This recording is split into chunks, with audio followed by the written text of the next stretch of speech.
Hello everybody, मैं बता दूं कि आज हम लोग ट्रांसफ़र के बारे में बात करने वाले हैं कि मेरा ट्रांसफ़र कब हुआ। हाँ, हर किसी के सेंटर में अलग-अलग तरीके से किया जाता होगा, थोड़ा बहुत नहीं तो सेम ही रहता है जो प्रोसेस है। मेरे सेंटर में जो मेरे साथ हुआ से मैं वही अपना प्रोसेस बता रही हूँ, अपनी जर्नी।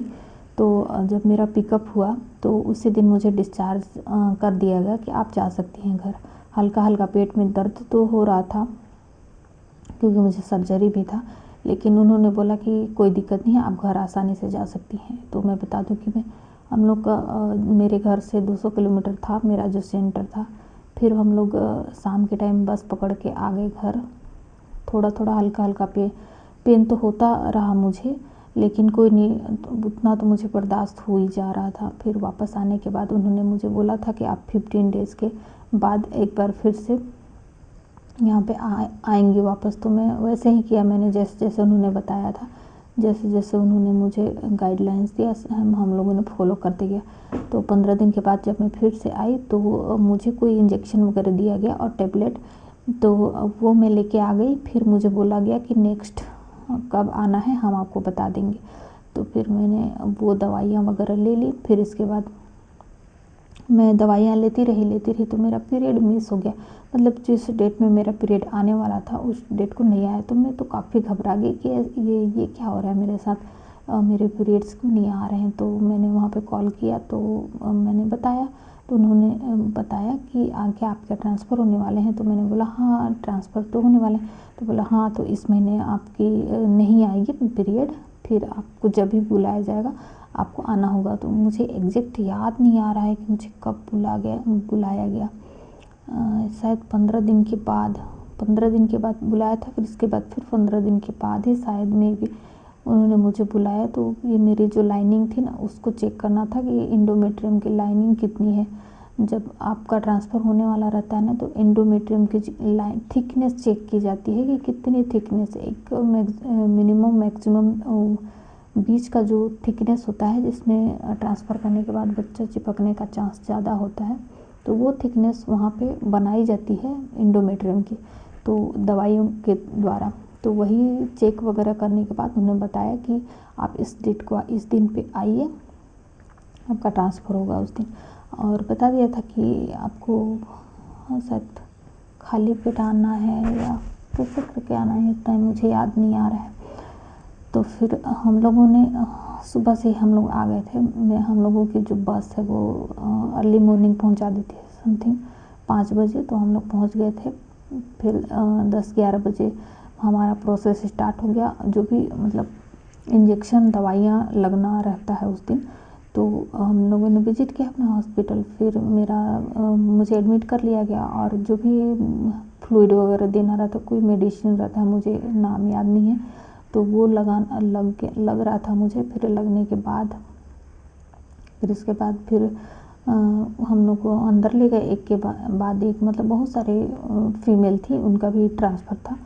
तो मेरा तो एम्ब्रियो ट्रांसफ़र था, ब्लास्टोसिस्ट नहीं था शायद, मेरा डे 5 था जहाँ तक। फिर और हमारा जो एम्ब्रियो था ना वो ग्रेड ए का बना था। इसमें भी ग्रेड होता है कि कौन सा ग्रेड का, उसके अकॉर्डिंग डिसाइड किया जाता है कि हमारा एम्ब्रियो कैसा है, हेल्दी है कि नहीं है, कितना चांसेस है, वहीं पे पता चल जाता है। तो हमारा जो एम्ब्रियो था ना वो ग्रेड ए का बना था। तो 2-3 फीमेल के बाद मेरी बारी आई। फिर जब हम लोग गए, मैं गई, तो वहाँ पे लिटाया जाता है, लिथोटोमी पोजीशन होता है, जैसा डिलीवरी कराया जाता है उस पोजीशन को लिथोटोमी पोजीशन बोला जाता है। तो वैसे पोजीशन में लिटाया गया और स्पेकुलम की सहायता से डायलेट किया जाता है यूट्रस को, सर्विक्स को। फिर जो आर्टिकल रहता है उसके थ्रू उसमें लोड किया जाता है कंप्यूटर के थ्रू देखते रहते हैं हम लोग कि एक या दो, जिसका 2 बना रहता है 2। हमारा तो एक ही एम्ब्रियो बना था, मैं बता दे रही हूँ, एक ही एम्ब्रियो बना था। तो हम लोग काफ़ी उदास हो गए थे। डॉक्टर ने मुझे कहा कि अगर आपके एम्ब्रियो नहीं बनते तब आप क्या करते, आप तो एटलीस्ट एक तो बना है। तो मैंने बोला चलो ठीक है। मैं तो काफ़ी रोने लगी थी, मुझे बहुत दुख हो रहा था कि एक ही बना है करके। मैं बहुत उदास हो गई थी, मुझे तो लगा 2-3 एटलीस्ट बनेगा ही बनेगा, लेकिन ऐसा नहीं था। जैसा सोच के हम लोग गए थे वैसा बिल्कुल भी नहीं हुआ। काफ़ी निराशा हुई हम लोगों को। देन चलो इसके बाद जो भी होता होगा, पाइप नरक परख नली टाइप का कुछ है इंस्ट्रूमेंट में, उसका नाम नहीं जान रही हूँ।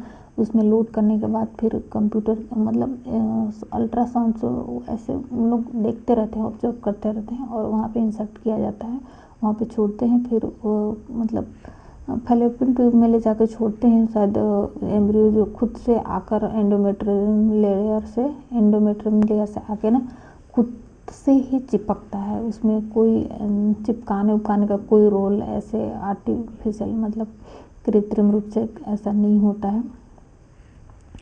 तो फिर ये सब हुआ। इसके बाद मतलब पेन तो करेगा भाई, थोड़ा सा पेन, थोड़ा ज़्यादा ही एकदम क्रैम्प करेगा, एकदम लोअर एब्डोमेन में ज़ोर से आएगा, एकदम थोड़ा सा पेन करेगा। मुझे तो ज़्यादा ही लगा था, पता नहीं लोगों को लगा था कि नहीं। इसके बाद बस ये 5 मिनट का काम है, 5 मिनट भी मुश्किल से लगता है कि नहीं लगता है। फिर इसके बाद शिफ्ट करा दिया जाएगा आपको वार्ड में। फिर वहाँ आपको मतलब थोड़ा मतलब पैर साइड ऊंचा और सिर साइड ऐसे नीचा करके हम उनको लिटा दिया गया था, ताकि थोड़ा सा मतलब कोई वो ना हो, कंफर्टेबल पोजीशन में लेटा दिया जाता है। इसके बाद वॉशरूम के लिए भी मना करते हैं, वॉशरूम नहीं जाना है, ऐसे वॉशरूम होल्ड करने बोला जाता है वो ट्रांसफ़र से पहले। तो उस टाइम से भाई बहुत ज़ोर से वॉशरूम आता है, लेकिन वॉशरूम जाना नहीं है ऐसे करके हम लोग बोले ठीक है भाई।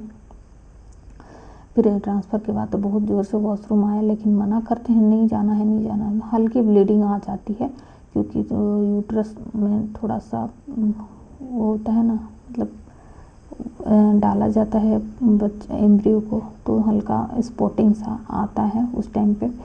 फिर कुछ टाइम तो आपको वॉशरूम नहीं जाना रहता है। इसके बाद शायद आधा 1 घंटे के बाद आप जा सकते हो। आराम से जाना रहता है, ऐसे जल्दी चल वल के नहीं जाना रहता है, और थोड़ा रेस्ट करने बोला जाता है। वैसे तो मुझे बोल दिया गया था कि आप जा सकते हो, ऐसे जनरली बोला जाता है कि एक बार ट्रांसफ़र कर दिया गया ना, तो और चाहे कितना भी कोशिश कर लो वो निकलेगा नहीं, ऐसा अपने मन में सोच लिया जाता है। लेकिन फिर भी अपनी तरफ से पूरी सावधानी बरतनी चाहिए। तो फिर हम लोगों ने वहाँ पे रुका रात में। फिर इसके दूसरे दिन हम लोग घर पे आए। फिर आने के बाद कोई ज़्यादा इस टाइप का सिम्टम वगैरह नहीं आता है, हल्का फुल्का लोअर एब्डोमिनल में क्रैम्प वगैरह आ सकता है। तो ऐसा रहा। फिर इसके बाद उन्होंने मुझे बहुत सारी दवाइयाँ दी, हाँ वेजाइना के थ्रू भी डालना था, और पेट में भी लगाना था, और खाने वाला भी था। मतलब तीनों तरह की दवाइयाँ थी, और दवाइयाँ इतने कॉस्टली थी ना, 20,000 की एक बार की 1 हफ्ते की दवाई थी। दवाई मुझे ना बहुत ज़्यादा महंगा पड़ा था, पर क्या करें अब, ऐसा सिचुएशन ही था कि ना आगे ही जा सकते थे, पीछे तो जा नहीं सकते थे। वह हमारे पैसे भी ख़त्म हो चुके थे, हम लोग बहुत दुविधा में थे। इधर उधर से लोन लेके मांग के हम लोग कैसे भी करके काम चला रहे थे, क्योंकि हमने काफ़ी महंगा सिटी में ये सेंटर चूज़ कर लिया था ना। हर चीज़ की महंगाई थी, हर चीज़ की हम लोग परेशान हो गए थे। रहने खाने के लिए भी इतना सोचना पड़ता था ना कि मैं क्या ही बताऊँ। बनारस जैसे महंगा शहर में ना हम लोगों ने लेके न कहीं मतलब मेरे मन में ये आ रहा था कि हम लोगों ने कहीं गलती तो नहीं कर दिया, क्या होगा क्या नहीं, ऐसे करके। फिर जो भी होगा देखा जाएगा, ऐसे बोल के हम लोग आ गए। 15 दिन के बाद फिर से बीटा एचसीजी टेस्ट किया जाता है, उसमें चेक किया जाता है कि कितना है, ऐसे करके। तो मैं नेक्स्ट वीडियो में बताऊँगी बीटा एचसीजी का मतलब लेवल कितना होता है, कितना क्या क्या देखा जाता है। आज के वीडियो में इतना ही। मेरे चैनल को सब्सक्राइब कर लिए। Thank you so much.